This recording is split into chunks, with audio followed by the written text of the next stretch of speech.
Chapter 3 of the Science of Being Great, the Source of Power. Man's brain, body, mind, faculties, and talents are the mere instruments he uses in demonstrating greatness. In themselves, they do not make him great. A man may have a large brain and a good mind, strong faculties and brilliant talents, yet he is not a great man unless he uses all these in a great way. That quality which enables man to use his abilities in a great way makes him great, and to that quality we give the name of wisdom. Wisdom is the essential basis of greatness. Wisdom is the power to perceive the best ends to aim at, and the best means for reaching those ends. It is the power to perceive the right thing to do. The man who is wise enough to know the right thing to do, who is good enough to wish to do only the right thing, and who is able and strong enough to do the right thing, is a truly great man. He will instantly become marked as a personality of power in any community, and man will delight to do him honor. Wisdom is dependent upon knowledge. Where there is complete ignorance, there can be no wisdom, no knowledge of the right thing to do.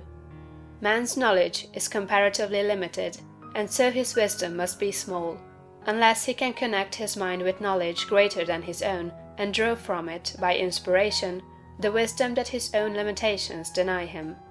This he can do. This is what the really great men and women have done. Man's knowledge is limited and uncertain. Therefore he cannot have wisdom in himself. Only God knows all truth. Therefore only God can have real wisdom, or the right thing to do at all times, and man can receive wisdom from God. I proceed to give an illustration. Abraham Lincoln had limited education, but he had the power to perceive truth.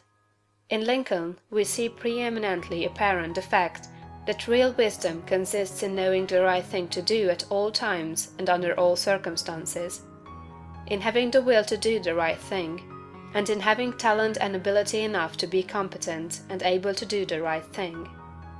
Back in the days of the abolition agitation, and during the compromise period, when all other men were more or less confused as to what was right and as to what ought to be done, Lincoln was never uncertain.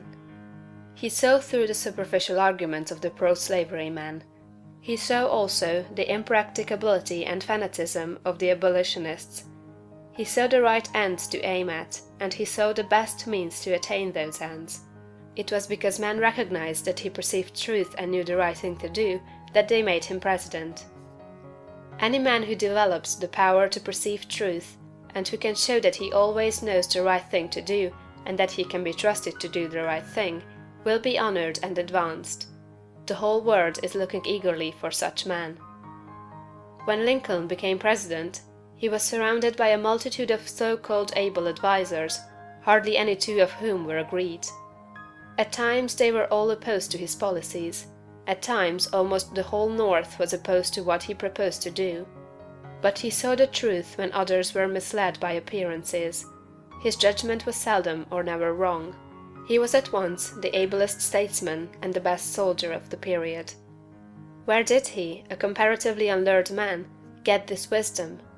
It was not due to some peculiar formation of his skull, or to some fineness of texture of his brain. It was not due to some physical characteristics.